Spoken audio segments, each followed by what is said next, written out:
Today I ask, what does this mirror have to do with the purpose of marriage?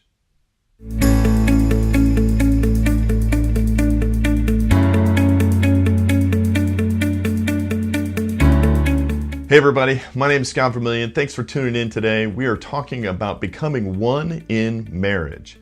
Now, last week we talked about what it means to find our place in marriage, and now we're going to be shifting gears to find our purpose in marriage.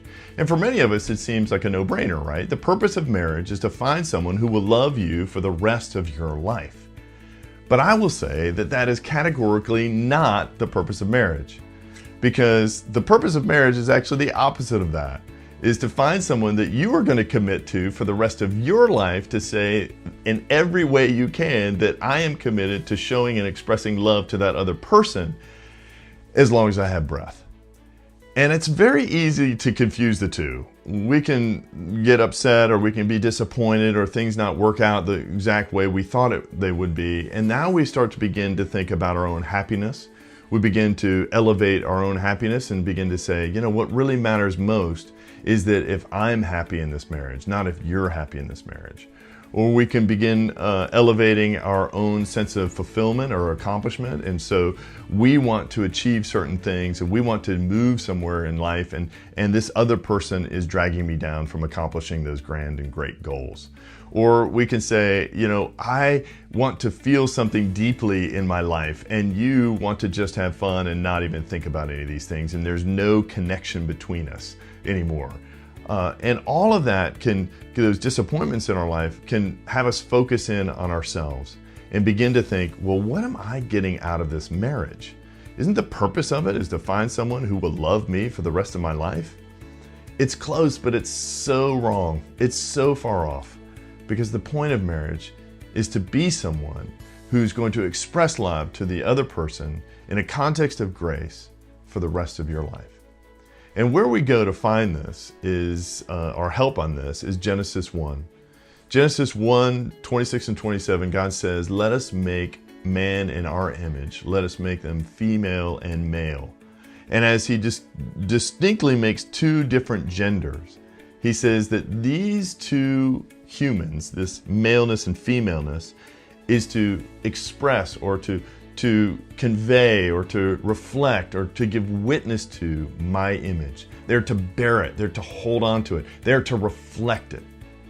What do we know about God's image in Genesis 1? Everything that we see about God's image in Genesis 1 is for someone else, us in particular. That in order for us to take on this image, that we are going to be little mirrors. That we are going to be people in marriage that reflect God to one another.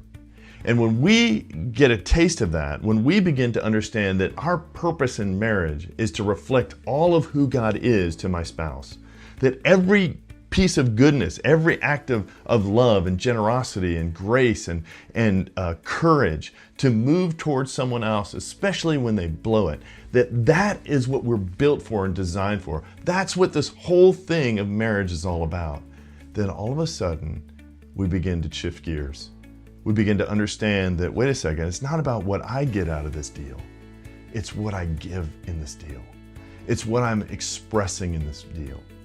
And when we understand our role as being a reflective image bearer of God, then all of a sudden, we now take on a new purpose.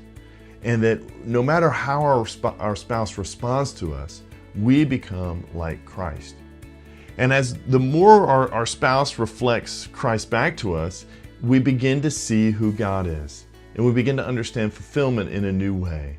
That our purpose is not to find someone else who will fulfill us, but our purpose is to fulfill someone else by being the very image of God in that relationship. All right, so this week, the challenge is to be God's image by reflecting Him in everything you know about God. Choose one or two ways this week to reflect God's image to your spouse and see what happens. See how they respond to it. See how they are changed or enlivened by the love or the grace or the forgiveness or the passion or the pursuit or the courageousness, the life-giving nature of your words to one another. How that changes the dynamic of your relationship. All right, tell me what you're learning in the comments below, And as always, like, comment, subscribe, share this thing if it's helpful. We want to hear from you and learn from you, so definitely write. Tell us what you're learning about becoming one, especially taking on God's image in the midst of your marriage. All right, guys, thanks for tuning in, and we'll talk to you soon.